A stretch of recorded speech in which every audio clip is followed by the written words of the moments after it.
Hello everyone, welcome to English Shorthand classes. Exercise 6. Get ready for dictation. Start.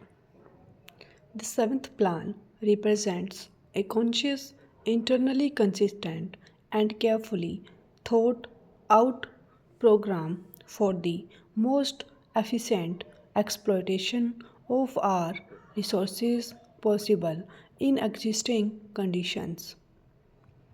The basic aim is to raise the standard of living of the people, especially of the less privileged sections of society.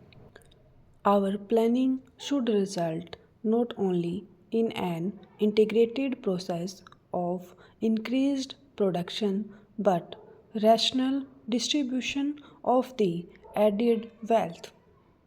The overriding inspiration must be a burning sense of social justice. While increased production is of the utmost importance, it is equally important to remove or reduce and prevent the concentration of wealth and economic power. The benefits of development should accrue in increasing measure to the common man and the weaker sections of society so that the forces of production can be fully unleashed.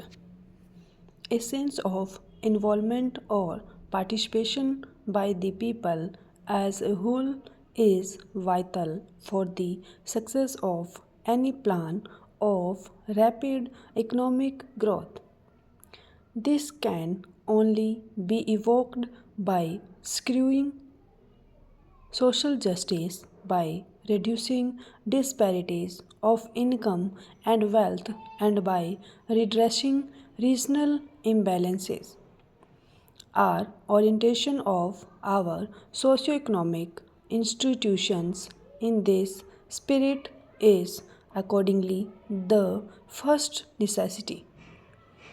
1 year of this plan has already gone by between the draft plan and the present document. Certain important changes have been made. The projected investment in the public sector has been stepped up so as to enable us to undertake a larger and bolder agenda of work. New schemes have been added to help the small farmer throughout the country, especially in the unirrigated areas. The emphasis is squarely on areas that have hitherto suffered from neglect of transport and housing problems in urban regions will receive more attention. A small but significant beginning is also being made with special programs for children. The seventh plan thus provided a necessary corrective to the earlier trend, which helped particularly the stronger sections in agriculture as well as in industry to enable them rapidly to enlarge and diversify the production base.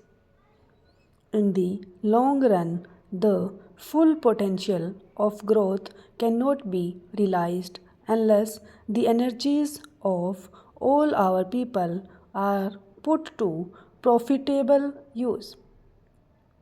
The emphasis on spreading the impetus and benefits of economic growth to the weaker sections is thus necessary in the interest of equality as well as growth. The plan will now assist the less prosperous sections of our farming population to improve their position and make a yet bigger contribution to the national economy.